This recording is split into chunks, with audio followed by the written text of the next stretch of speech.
Hi, this is Andrew from Precursor Productions, and this video's topic is what sort of questions should I be asking a potential producer?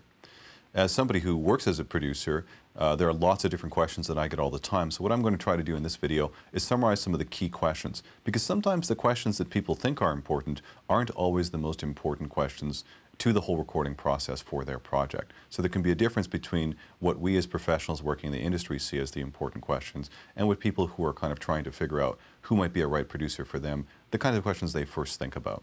Now, right off the bat, I think a question that we get a lot is to ask to see the portfolio of the producer, and I think portfolio is something that makes or breaks us in this industry. So I think it's important to ask a potential producer to see their portfolio, or I guess in this case, to listen to it, and to keep a bit of an open mind as well too.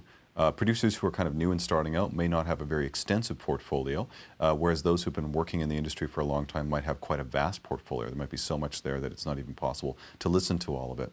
Now, of course, I think most of us are very interested in hearing portfolio from a producer which is in a genre of music that is of a type that sounds very similar to what we're producing. But I think that people can get a little hung up on this. I think really what you're really looking for in a producer is somebody who has the ability to figure out what it is you're going for with your music and to help get you there.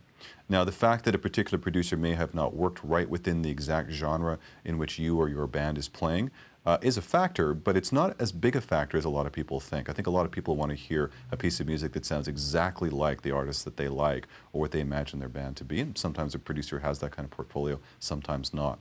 But what's really most important in that situation is to listen to the overall quality and attention to detail from song to song or track to track produced by that person. That's going to tell you more about their capabilities than whether they produce something that sounds exactly like the genre that you're working within.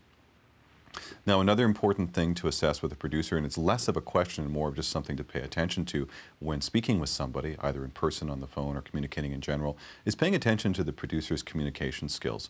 One of the biggest jobs of a producer that people don't think about is managing people within the recording process. So that means managing all of you and your band members, communicating effectively with you throughout the recording process, and of course after the recording process when you're into mixing and mastering in those phases of the process as well too. The recording process can be a bit of an unusual process even for people that are experienced musicians, and it has a lot of complex steps in it, and so having somebody who's really got a comfort level with what we call the music production workflow, which is quite simply that series of steps from pre-production to recording to production to mixing and mastering, that whole series or sequence of steps that it takes to go from a concept of a piece of music to a finished product that's ready to distribute. Somebody who really knows that process well is someone that you want to work with. And if they also possess really good interpersonal and communication skills, that's a winning combination. These are really the most significant things to pay attention to in a producer. While technical knowledge is important, creativity is important, you should ask some questions about those things as well.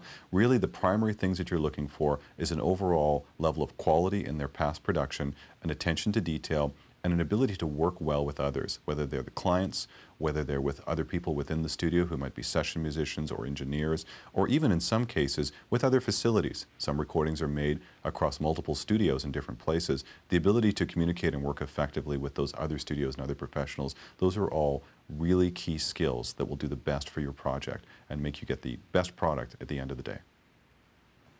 So if you'd like to learn more about how to get the most out of your experience in the studio, simply head over to precursorproductions.com and sign up for our email list.